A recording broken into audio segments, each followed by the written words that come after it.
अस्सलाम वालेकुम everyone, welcome to skill set.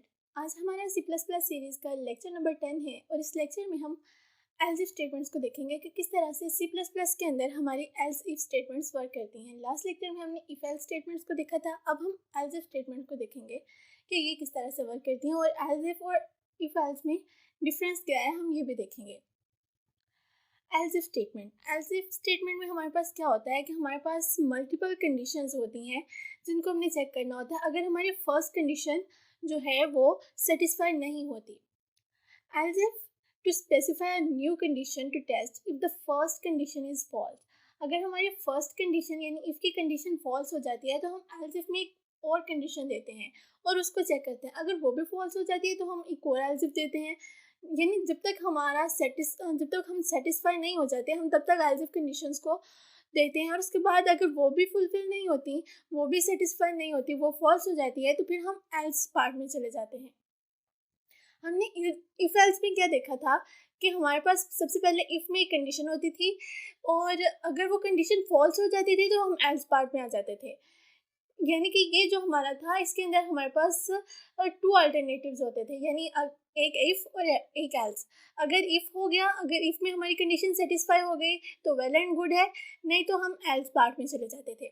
लेकिन इफ एल्स में एल्स इफ में क्या होता है कि हमारे पास सबसे पहले एक इफ कंडीशन होती है, उसके बाद हम एल्स इफ कंडीशन को लगाते हैं और उसके बाद फिर हम एल्स कंडीशन में जाते हैं, एल्स में जाते हैं। तो इसको हम प्रैक्टिकली देखेंगे कि किस तरह से ये वर्क करती है ताकि आप इसको ज़्यादा अच्छे से अंडरस्टैंड कर सको। ये एक विजुअल रिप्रेजेंटेशन है कि किस तरह से एज इफ स्टेटमेंट जो है वो वर्क करती है। यहाँ पर आप देखें कि हमने जब पिछला कोड देखा था, इफ एल्स स्टेटमेंट को देखा था, तो सिर्फ हमारे पास इफ था और एल्स था। लेकिन यहाँ पर सबसे पहले हमारे पास इफ है, उसके बाद एल्स इफ है और उसके बाद फिर हमारे पास एल्स का कोड आता है। यानी कि यहाँ पर क्या हो रहा है कि यहाँ पर ये हमने एक इसमें एक कंडीशन दे रखी है कि नंबर जो है वो ग्रेटर देन ज़ीरो है। तो अगर ये कंडीशन हमारे पास फुलफिल हो जाती है, for example first condition is fulfil, हमारे पास नंबर दो था, नंबर को हमने दो वैल्यू दे रखी थी, तो अगर ये फुलफिल हो गई तो हमारा ये वाला जो ब्लॉक ऑफ कोड है ये रन हो जाएगा और ये जो सारा है ये स्किप हो जाएगा। ये हमारा जो कंपाइलर है इसको जो है वो टर्मिनेट कर देगा, इसको एग्जीक्यूट नहीं करेगा। सिर्फ और सिर्फ ये वाला जो ब्लॉक ऑफ कोड होगा इफ़ के अंदर का वही रन होगा। जिस तरह से हमारा इफ़ स्टेटमेंट हमने लास्ट टाइम देखी थी बिल्कुल वैसे ही ये कोड वर्क करेगा। लेकिन अगर हमारी ये वाली जो कंडीशन है ये हो जाती है फॉल्स। यहाँ पर अगर हम देखें कि हमने नंबर दिया ज़ीरो और हमने कहा zero is greater than zero, नहीं, ज़ीरो जो है वो ग्रेटर देन ज़ीरो नहीं है, मतलब हमारी जो फर्स्ट कंडीशन है वो तो हो गई फॉल्स। तो हमारा कंपाइलर क्या करेगा कि वो नेक्स्ट कंडीशन को जाके चेक करेगा कि आइदर ये वाली कंडीशन है ये भी ट्रू है या नहीं है। तो उसने देखा कि zero is equal to zero, मतलब ये कि ये वाली कंडीशन जो है वो ट्रू है, तो सिर्फ ये वाला जो ब्लॉक ऑफ कोड है इसको रन करेगा और इसको एग्जीक्यूट नहीं करेगा। सिर्फ और सिर्फ ये वाला जो ब्लॉक ऑफ कोड है वो ही एग्जीक्यूट होगा। इसके बाद अगर हमारी दोनों कंडीशन जो है वो फॉल्स हो जाती हैं, लाइक हमने लिखा नंबर जो है वो -2 है, तो उसने पहली कंडीशन चेक करी कि -2 है वो ग्रेटर देन ज़ीरो है, नहीं ये तो फॉल्स हो गई कंडीशन, तो उसने इस ब्लॉक ऑफ कोड को जो है वो एग्जीक्यूट नहीं किया। उसके बाद उसने ये वाली कंडीशन चेक की, ये वाली भी फॉल्स हो गई, तो उसने इसको भी एग्जीक्यूट नहीं किया और उसके बाद वो एल्स कंडीशन में आ गया। क्योंकि हमारी जो दोनों कंडीशंस थी, इफ़ कंडीशन भी और एल्स इफ कंडीशन भी, दोनों जो हैं ये फॉल्स हो गई, तो वो जो है अब एल्स कंडीशन में चला जाएगा और जो एल्स का ब्लॉक ऑफ कोड है वो रन करेगा। तो इस तरह से ये जो इफ एल्स इफ स्टेटमेंट जो है ये वर्क करती हैं। हम एक एग्जांपल देख लेते हैं। फॉर एग्जांपल आपकी टीचर आपको कहती है कि आपने जो है किसी एक स्टूडेंट का मार्क्स जो है वो इनपुट करवाने हैं, एंटर करवाने हैं और उसकी बिना पर उसको ग्रेड करना है। अगर स्टूडेंट जो है वो कहता है कि मेरे 80 मार्क्स हैं तो आपने उसकी बिना पर उसको कोई ग्रेड देना है। अगर वो कहता है कि मेरे 70 मार्क्स हैं या 72 मार्क्स हैं तो उसकी बिना पर आपने उसको ग्रेड देना है। तो ये हम ईजीली कर सकते हैं इफ़ एल्स इफ स्टेटमेंट्स की मदद से। सबसे पहले हम क्या करेंगे कि हम देखेंगे कि अगर हमारा जो हमने एक इफ़ कंडीशन लगाई कि अगर जो है हमारे मार्क्स जो हैं वो 90 से ग्रेटर या इक्वल हैं, तो इसका मतलब ये है कि हमारा ए ग्रेड है। एज इफ कंडीशन में हमने कह दिया कि अगर मार्क्स जो हैं वो लेस देन इक्वल टू 18 है और ग्रेटर देन इक्वल टू 19 है, ये हमारे पास एंड ऑपरेटर यूज़ किया गया है। एंड ऑपरेटर जो है ये हमारे पास एक लॉजिकल ऑपरेटर है, जिस तरह आपने फिजिक्स के अंदर भी लॉजिकल गेट्स देखे होंगे, तो उसमें हमने देखा था कि एंड गेट होता है वो कब वर्क करता है, जब हमारे पास दोनों कंडीशन जो हैं वो सेटिस्फाई होती हैं। मतलब अगर दोनों कंडीशन ट्रू होंगी तो हमारा जो रिजल्ट है वो ट्रू होगा, अदरवाइज अगर एक भी फॉल्स होगी तो इसका मतलब ये है कि हमारी जो कंडीशन है वो फॉल्स है। अब हम यहाँ पर क्या चेक कर रहे हैं कि अगर मार्क्स जो हैं वो 80 से लेस देन हो और 80 से ग्रेटर देन हो और 90 से लेस देन हो, मतलब 80 से 90 तक अगर मार्क्स की रेंज आ जाती है तो हमारा जो है वो बी ग्रेड बन जाएगा।